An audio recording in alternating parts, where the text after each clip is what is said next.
May and somebody. November 8, 2008. 2008. 2008. Right? 13 years ago. Hindi ko kayang Hindi ko kayang takot Kaya mo i-documentary yung ano ko? Yung pagpunta ko kay J-Mag.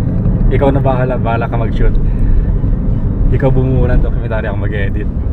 Pwede naman. Kaya mo ba? Testingin natin. Right, so we're heading to Sir Jason Magbanua's house or village kasi today magaganap yung They Ask Me Live with Sir Jason Magbanua. Siyempre, sobrang excited ako doon. Si Jason Magbanua na makakausap at makaka-interview natin ngayon. Nga pala, yung mga questions, AJ, yung mga questions na nanggaling sa pinost ko kagabi, malamang sa malamang doon ako kukuha ng mga pangbato natin or pang questions natin kay Sir J. Mag. And grabe to, sobrang na-excited.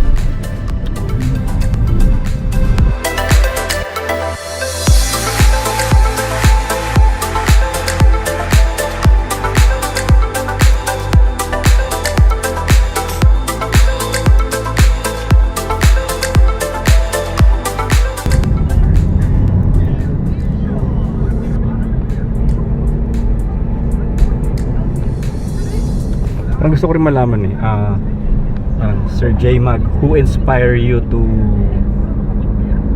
alam mo yun, yung pumasok sa wedding film industry na Jay? Who inspire you to Who? what? Who or what? How was it in the beginning? As Jason Magbanua. How? Okay. How? Di Carabao. Yeah. In the beginning. Mga tanong natin pang ano, no? How was it in the beginning? Pang ano yan? Pang showbiz yung tanong tala. Beginning pero passion yata yung nakasulat. Kahit sa sulat parang ano yan. Parang diskumpiyado ka sa sulat mo, boy. Hindi, ang mga matatalino talaga usually sa sulat pa lang. Pandoktor. Matalino.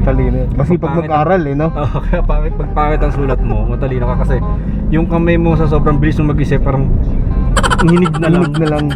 Pero pag binasa mo, maintindihan mo pa rin. Di ba? Diba? Yung doktor nga ang sulat ganito For example, ito doktor to mga doktor, ganyan. Ayan. Pag dinala mo sa Mercury yan, ang nakasulat yan, 3 paracetamol 3 times a day. O kaya bioflu. Kaya bioflu 3 times a day, mga ganon. Yan lang yun. Ganyan ang ganyan kadente ang mga doktor. 3 times a day, paracetamol. Sobrang proud ako sa lahat ng doktor out there. Ganun lang, parang check lang pero nakalagay 3 paracetamol 3 times a day. 3 times a day. Feeling ko kung papakita ko to kay Sir J. Mag. Sir J. Mag, siguro basahin mo yung mga question ko sa'yo. Baka maintindihan Maintindihan niya to, syempre. Sir J. Mag yan alam natin. Professor siya, hindi ako nagkakamali. Nagtuturo siya dati bago siya pumasok sa industry ng wedding. Bago sa filmmaking, nagti-teacher siya. Kaya pinakita ko to, malamang babasa niya to. Sigurado O baka yan. ma-interpret niya pa to ng according to his perspective. Yan. Hindi. Paano mo nasabing unique ka? Ayun, right? What makes you unique? What makes you unique? Tama. What makes you unique? Do you sing Midnight Sky? Pwede. By Unique? Wishing that be. Feeling ko mga kasama kapag nag-play tong tawag doon live na to, hindi lang ako yung magbe-benefit kundi parang lahat. Alam mo yung pagbisita ko, hindi lang ako yung magbe-benefit kundi damay ko na kayo, kasama na kayo. Kumbaga yung mga tanong nyo, itanong na natin. Do, my advantage is syempre physically kasama ko si J. Mag. With observe of social distancing. Okay, let me just clarify this. Sa mga ibang live namin, mapapansin nyo, may distance, pero alam mo yun, magkatabi. But let me just clear everything. Ngayon, magkakaroon tayo ng social distancing. So, magkakaroon tayo ng at least 1 metro, tama ba? 1 metro yung layo kay Sir J. Mag. So, since 2 camera naman yung gamit natin sa YOLO. So, ganun. Sobrang excited ako dito, kaya samahan nyo ako mga kasama. Papakita ko sa inyo yung behind the scenes ng yung behind the scenes ng live na to, kung paano namin sinasetup yung gamit and paano siya magfo-flow. Doon mamaya gagamitin namin tong camera na to para sa second cam. Pero yun, papakita lang namin paano kami pupunta ron and pag-uwi pagtapos. Paano mo kasi abutin? Yeah. Saan na tayo? Dito tayo sa gate ngayon ng Palm Village to, no? Para i-meet na si Sir J actually susunduin niya tayo dito sa labas. Ang GTA, oh. Ganun, no? Ano yan? Tawag na? Jeep Wrangler ata yun. This is going to be a very special collaboration, very special web stream for Bryan's channel later, and for myself as well, because you know, if things go well as planned, this will be the last stream to be broadcast ever in this office. Because of the pandemic, I've decided to let go of the office, because up until now the village is in lockdown, and really nobody else is going here, and I've transferred all my stuff, my equipment, my editing at home. So you'll see some things here which are bittersweet. So this is the office. So I just cleaned this out this morning actually. But this was like it was so different kanina.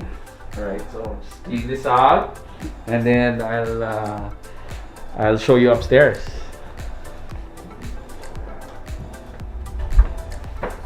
A fast tour with Jay. Dito sa kanya.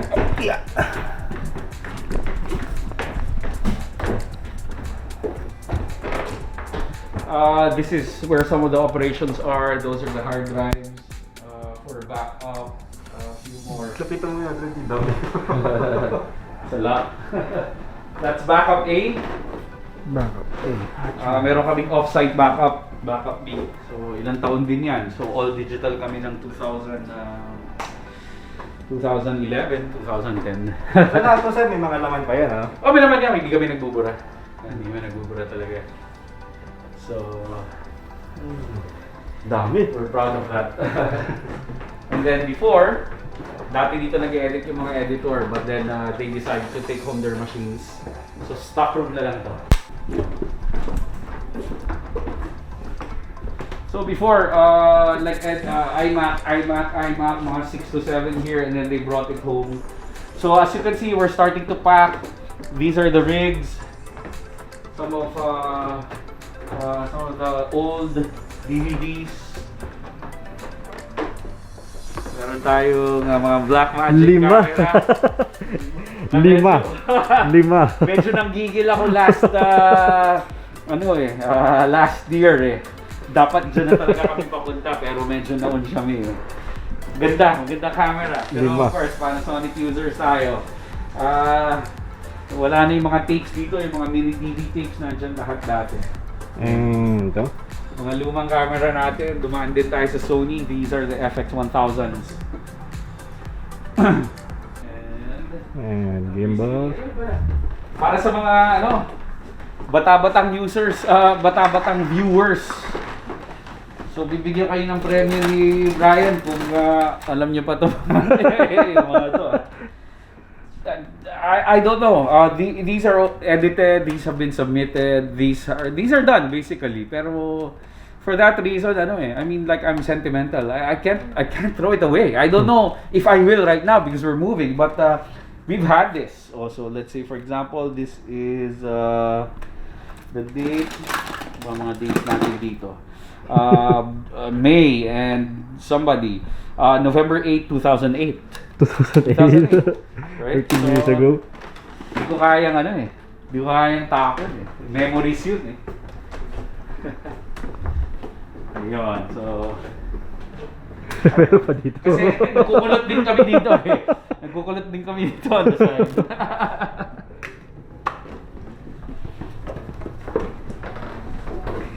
It's a quick tour. Privilege yun, sir. Makakit kami doon. Thank you. At the offering you the best top part of my job. Okay. Tingnan, you are most welcome. Ayaw natin mapahiya. Hindi tayo mapahiya. I was working full time. After doing it,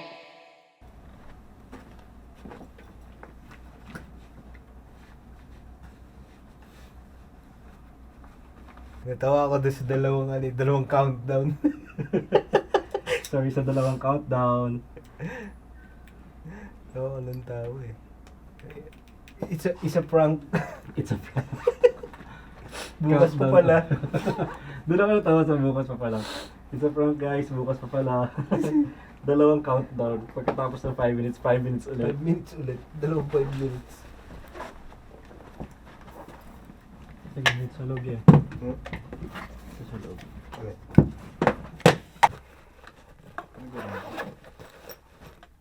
Okay. Sir, maraming salamat. Walang anuman. Thank you sa pag-welcome sa amin dito. And ayun nga mga kasama, maraming salamat sa panonood dito. If you like this vlog, consider subscribe and hit the bell para pag may bago kong video like this, updated ka. And again, this is me, Bryan, the vlog. Lagi nagsasabi sa inyo na always feed your passion with practice. Peace!